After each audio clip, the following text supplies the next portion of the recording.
Jelen kétrészes podcast sorozatunkban a külföldre történő munkavégzés adózási kérdéseit járjuk körbe. Előző adásunkban az adózási telephelyek kérdésénél fejeztük be a beszélgetést, innen folytatjuk most.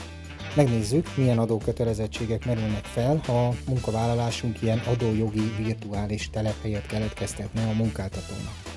Beszélünk a nemzetközi egyezmények Covid alatti és Covid utáni kihívásairól, szót ejtünk arról, hogy az esetleges határon átnyúló munkavállalásunkhoz mely ország alkalmazandó jogát kell, illetve lehet kikötni. Végül felveszünk a napszemüveget és körülnézünk a tengerparton. Vajon dolgozhatunk-e önhatalmulag külföldről, vagy szabadság alatt a medence mellől? Tartsanak velünk!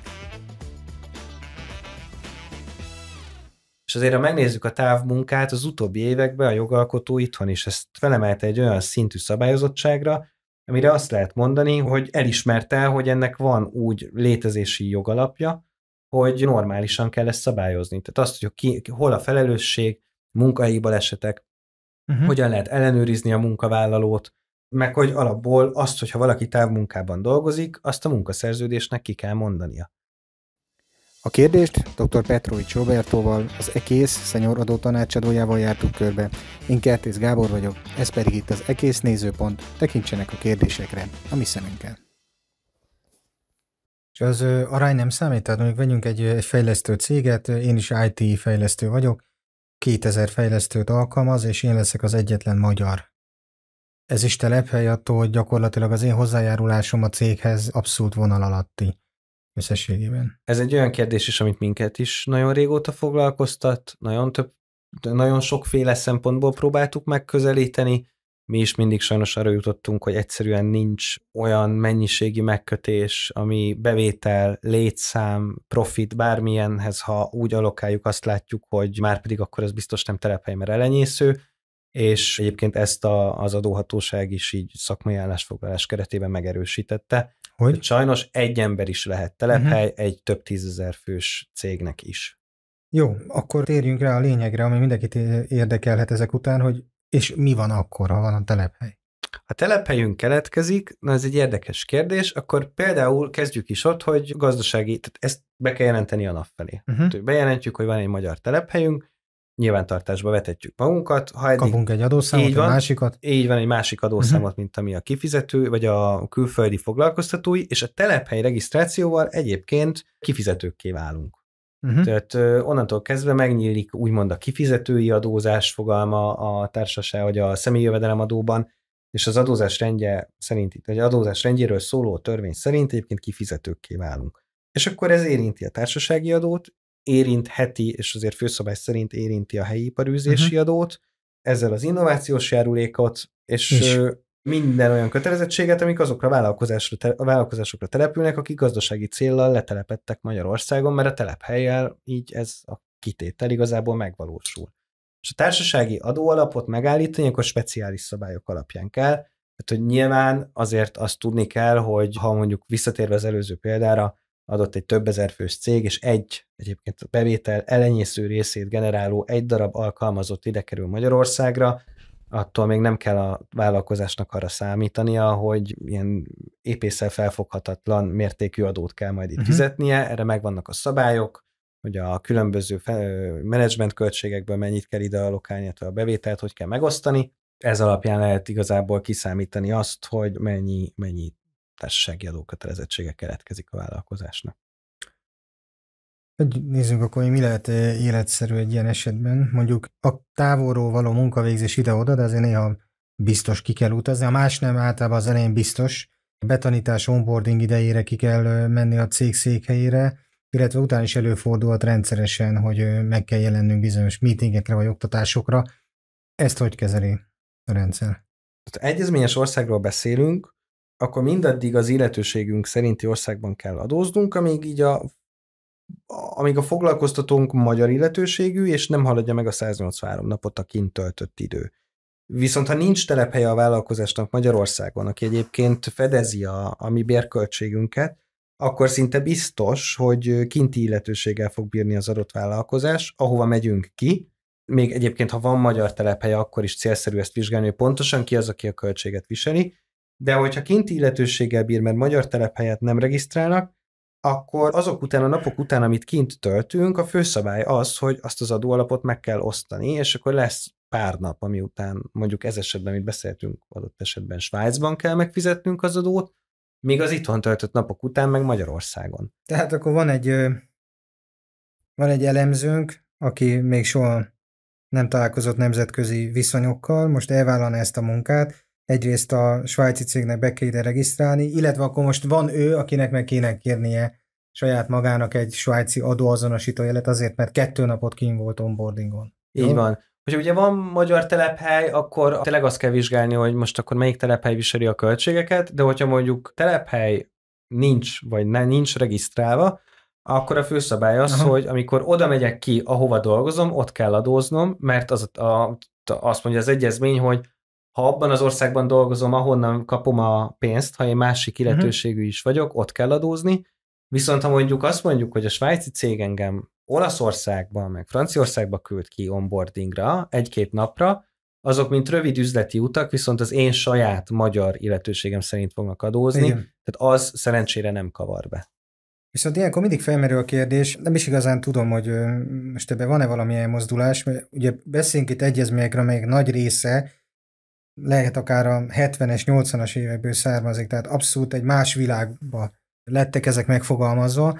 Jött a Covid, ami mindenkit idézőbe hazaküldött, aki tudott otthonról dolgozott, mint kiderült a fél ország, fél világ tud otthonról is dolgozni, és akkor azt mondtuk, illetve az volt a nemzetközi hivatalos kommunikáció is, hogy ezek ilyen átmeneti időszakok, amiket jelenleg az EU-nak a koordinációs is az rendelete, illetve ezek a nemzetközi egyezmények is le tudnak kezelni, de az a furcsa, illetve az történt, hogy a Covid után a világ nem rendeződött vissza, hanem nyilván vannak irodák, akik újra megteltek idézőben élettel, de azt látjuk, hogy ez nagyon elterjedt, hogy az emberek távolról dolgoznak, remote workben, és mintha ez a nemzetközi jogi környezet egyáltalán nem követné ezt le, hanem ugyanazokkal a paragrafusokkal, cikkelyekkel foglalkozunk most is, amelyek ezekre a kivételes esetekre voltak annó megfogalmazva, mint hogy határon átnyúló munka, ami most már egyáltalán nem kivételes. Hogy ebben te látsz valami elmozdulást, vagy törekvést, hogy ebben valamikor lekövetik ezt, mert annyira furcsa, hogyha egy ilyen össze akarunk hozni egy ilyen brain banket, tehát egy fejlesztő csapatot, és 10 országból delegálok ide fejlesztőket vagy elemzőket, akkor nekem, mint egy belga vállalkozásnak 10 országban keletkezne telephelyem, ez egész egyszerűen életszerűtlen, és szerintem lekövethetetlen adminisztrációs és pénzügyi plusz teher. Hát vannak egyébként olyan irányok, most a legutóbbi szakmai előadáson, amin voltam, ott volt erről szó, hogy elkezdtek mozgolódni nemzetközi szinten annak irányába, hogy nem feltétlenül mondanám azt, hogy egy teljesen jó megközelítés, amit így gondolkodtak, hogy miként alakítsák át, hogy minek egy munkaviszonyban mondjuk a jövedelemhez képest hol kell megadóztatni azt az adott bevételt, de mindenképpen egyébként már az irány olyan szempontból pozitívnak látszik, hogy van párbeszéd arról, hogy ami most van, az nem tudja egyszerűen, életszerűen kezelni azokat a munkaerőpiaci helyzeteket, amik fennállnak. Arról nem beszélve egyébként, hogy magyar oldalról ám rengeteg kérdés van még itt. Azt mondjuk, hogy elkezdünk kidolgozni Svájcba. Ez egy jó dolog, még tegyük föl, megtörténik a telephely regisztráció is esetleg, meg a külföldi foglalkoztatói regisztráció. Felmerül nekem azok kérdések is, hogy melyik munkajogot választom a munkáltatómmal, milyen megállapodás születik. Ha esetleg nem a magyar munkajogot jelöljük ki, akkor meg kell nézni azt, hogy mik azok a szabályok, amik hiába nem a magyar munkajog van kijelölve, egyszerűen nem lehet eltérni a magyar munkatörvénykönyvéhez képest, mert nem engedi a rendszer, a nemzetközi magánjogi rendszerünk, hogy figyelmen kívül hagyjunk, meg a Róma 1 rendelet EU-n belül nem engedi, hogy figyelmen kívül hagyjunk egyes munkajogi jogszabályokat. És azért, ha megnézzük a távmunkát, az utóbbi években a jogalkotó itthon is ezt felemelte egy olyan szintű szabályozottságra, amire azt lehet mondani, hogy elismerte, hogy ennek van úgy létezési jogalapja, hogy normálisan kell ezt szabályozni. Tehát azt, hogy hol a felelősség, munkahelyi balesetek, hogyan lehet ellenőrizni a munkavállalót, meg hogy alapból azt, hogyha valaki távmunkában dolgozik, azt a munkaszerződésnek ki kell mondania. Tehát annyi kérdés van ebben, És persze ezek általában nagyon jó lehetőségek, én elhiszem, hogy egy ilyen munkalehetőség, ha az emberrel szembe jön, egyszerűen látjuk magunk előtt, hogy egy önéletrajzban hogy néz ki, megnyithatja előttünk azt az utat, hogy külföldre költözünk, és ott folytatjuk, de vannak tényleg olyan kockázatok, amikkel egyszerűen számolnunk kell, és lehet, hogy nem az lesz a végeredmény, hogy mi ijedünk meg, mert mondjuk a mi helyzetünk viszonylag kockázatmentes, hanem a munkáltató mondja azt, hogy ez neki olyan adminisztratív teher, hogy nem tudja vállalni. Meg ne felejtsük el, és ezt akartam is, hogy néhány mondatban beszéljünk róla, hogyha megfordítjuk ezt a helyzetet.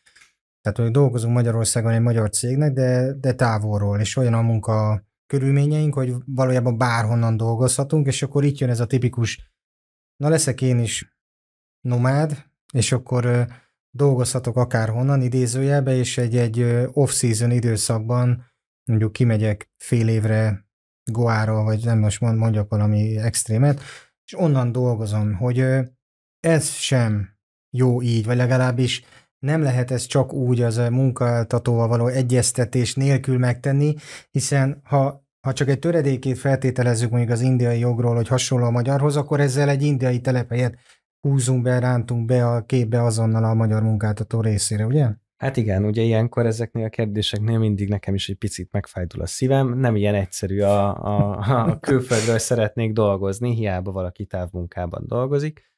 Alapvetően azt szoktuk egyébként mondani, hogy így finoman, nem tudom ezt, hogy mondjuk, 1-2 hét mindig belefér. Tehát egyszerűen 1-2 hét alatt nincs meg az az állandóság kritérium, ami telephelyet keletkeztet. Egyébként nincs konkrét időtartam meghatározva a telephely keletkeztetésre. Egyes esetekben az adott ország belső joga egyébként meghatározhatja, de azért az állandóságnak fent kell állnia. Én azt gondolom, hogy hogyha valaki 1 hónapot valahol kint tölt, ott még alátámasztható, hogy valami nem állandó, vagy nem úgy áll rendelkezésre, hiszen mondjuk egy hotelszobáról van szó, vagy egy ideiglenesen bérbe vett apartmanról. A másik a személyi jövedelemadó. Ugye ott ez a nagyon ismert 183 napos szabály van, tehát ha én egy adott évben egy másik országban, vagy adott 12 hónapos időtartamban egy adott országban több mint 183 napot tartózkodom, akkor nekem át fog oda kerülni az SZIA kötelezettségem. A harmadik kérdés, tehát van egyszer a telephely, az SZIA, és akkor a harmadik kérdés, az mindig a biztosítás. Mennyi időt tölthetek el külföldön munkavégzéssel úgy, hogy a biztosításom itthon maradjon? Most a helyes válasz erre az, hogy ez egy nagyon komplex kérdés, és hogy nem biztos, hogy olyan könnyű erre válaszolni. Ismerjük nyilván a kiküldetés intézményét, amivel mindenképpen itt marad a biztosítás, de azért azt tisztázzuk, hogy a főszabály az, hogy ahol dolgozom, ott kéne fizetni. Ott vagyok biztosított. És akkor ehhez képest vannak eltérések. EU-n belül az viszont szabály, hogy egyszerre egy helyen. Igen, most én ráadásul nem is EU-s országot mondtam, ott az a kérdés, hogy van erről egyezmény, a világ nagyon-nagyon-nagyon nagyobbik részével nincsen. Így van. Szociális egyezményünk, ami azt jelenti, hogy a magyar jog mondja a magáét, és teljesíteni kell, és az indiai jog mondaná a magáét. Így van.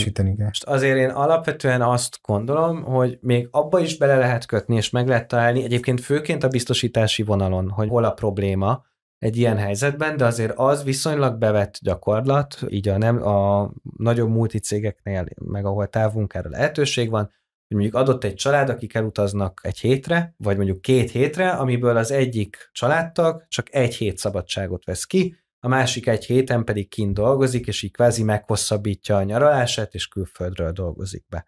Azért nyilván itt is ismétlem, hogy ez biztosítási szempontból lehetne itt kockázatot találni, de azért ez egy olyan életszerű példa, amit a mai nemzetközi szabályozás is még szerintem a megfelelő kereteken belül eltűr és belefér, hogy így végezzünk munkát. Viszont nekem még 2 dolog jutott eszembe, az egyik például egy nagyon rossz gyakorlat, és többeket hallottam ezt, hogy elkezd külföldre dolgozni távmunkában, a cég semmilyen formában nincs jelen Magyarországon, zárójelben megjegyzem, fogalmam sincs, hogy a személyi jövedelemadót hogy és miután fizeti be, valószínű valamit beír a bevallásába. Biztosítása nem lesz, és elkezdi fizetni a havi 9, idén már 11 000 forintos EU szolgáltatási járulékot. Ez a létező legrosszabb megoldás, hiszen van egy olyan jogviszonyunk, ami biztosítást keletkeztet, ami járulék alapot képező jövedelmet ad, tehát ettől mindenkit nagyon óvaintenék, hogy ezt a befizetjük a 11 000 forintot, és rendben vagyunk szemlélet, ez sajnos nagyon és rossz. És hány embernél látjuk. Így van. Tehát, hogy vannak, és az a baj, hogy a külföldi cégek más fogalomrendszerben gondolkodnak, mint a magyar adózás megkíván, úgyhogy lehet ilyet, de azért azt javaslom, hogyha valaki belevágna egy ilyen projektbe, hogy külföldi cégnek dolgozna, hogy viszonylag az elején próbáljon meg bevonni úgy egy tanácsadó céget, vagy megkérni a munkáltatót, hogy legyen egy ilyen adókockázati elemzés tanácsadói oldalról, akár a saját tanácsadójukkal, akár mi vigyünk tanácsadót, de hogy legyen egy teljes körű kockázatelemzés arra vonatkozóan, hogy tényleg milyen kockázatok merülhetnek fel mindkét oldalon. Na most közben ez pont azért nem jó példa, mert egyébként nemrég, hát 2010-ben pont született magyar-indiai szociális biztonsági egyezmény, de mondjuk olyan helyen lennénk, akivel nincsen, akkor kettős járulékfizetés teljes valójában megtörténhet. Igen, ugye ez egy érdekes kérdés, mert azért a 200 valány országban mondtam volna 160-at, akkor szinte biztos, hogy nem igen, most sikerült pont belőlem, ezek szerint jó érzékem. Meg egyébként egy dolog még itt az egyezmények kapcsán, hogy ezt senki ne felejtse el, hogy ugye az Amerikai Egyesült Államokkal megszűnt az egyezményünk, és igen. Azért nagyon sokszor ezek a cégek, akik vonzó lehetőségeket kínálnak távmunkára, ez pont az USA-ban található vállalatok. Na ott most ez egy szép kérdés. Ott megszűnt a kettős adós egyezmény, de a szociális? A szociális nem érintette. Most bevallom őszintén, nem is tudom, hogy van-e, de ott kifejezetten a kettős adós egyezményünk szűnt meg, és azért az is egy szép kérdés, hogy akkor ott nyilván meg kell fizetnünk a jövedelemadót, hogyha az USA azt mondja, hogy már pedig ő ott adóztatja. Már pedig őt ismerve. Igen, és akkor ugye itthon megjön a beszámítás módszertana, ami kizárólag attól függ, hogy nekünk jó lesz-e végeredményben, hogy az amerikai adókulcs mekkora. Igen. De minden esetre azért nagyobb felelősség és nagyobb kötelezettség rajtunk az éves adóbevallás. Alacsony, tehát valószínűleg nagyobb az amerikai adóterhelés, úgyhogy nem fog tudni. Nagyobb adóterhelés lesz az emberen így, mint hogyha a mentesítés lett talán megúszza az hazai adófizetést, és igen. Akkor itt nem lesz plusz kötelezettsége, de azért szerintem egy olyan embernek, aki nem minden nap adóbevallásokat tölt, ilyen kellemes izzasztó program lehet egy ilyen igen. munkaviszony után egy magyar adóbevallást kitölteni. Na, és úgy az adózáson kívül más kockázat szóba jön?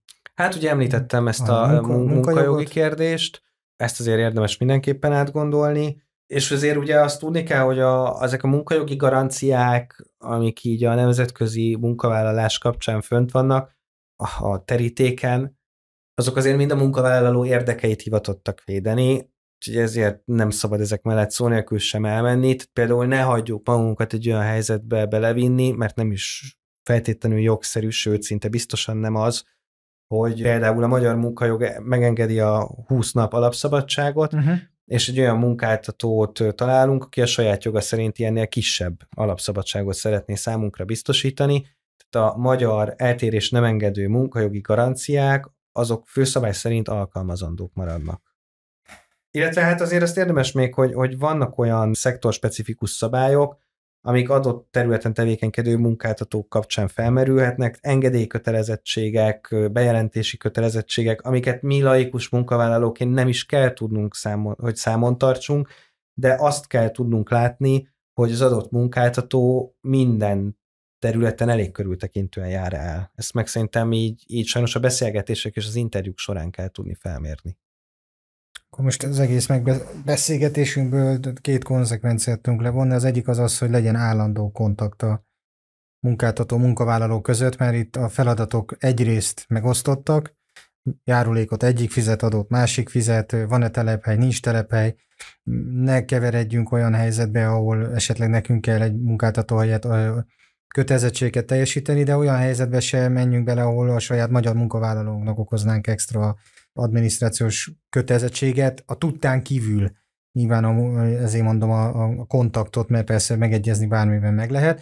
Illetve amit te mondasz, hogy a mai nemzetközi felgyorsult világban, az olcsó internet világában nagyon könnyű felvenni a kapcsolatot külföldi munkáltató meg dolgozni, de hogy magát a jogviszonyt keletkeztetni, és utána az adózást rendbe rakni nem egyszerű feladat, és probléma lehet belőle, úgyhogy ezért mi azt javasolnánk, hogy mindenki számolja bele a kezdeti költségeibe, illetve mikor mérlegeli, hogy a fizetés mennyire jó a magyarhoz képest, hogy itt ezen a szálon ne induljon el ügyvéd, meg adótanácsadó segítsége nélkül, mert ahogy mondtad, a munkajogi kérdéseket igenis hozzáértően bevéleményezze a munkaszerződés alapján, illetve legyen neki világos, hogy végül is milyen adókötelezettségei keletkeznek, illetve milyen kockázatai vannak, és aztán dönthet úgy, hogy nem veszi figyelembe, de ez még mindig jobb, mint az, hogy az ember meglepődik 2 év múlva, 3 év múlva, amikor már lehet nem is ott dolgozik, hogy miket felejtett el.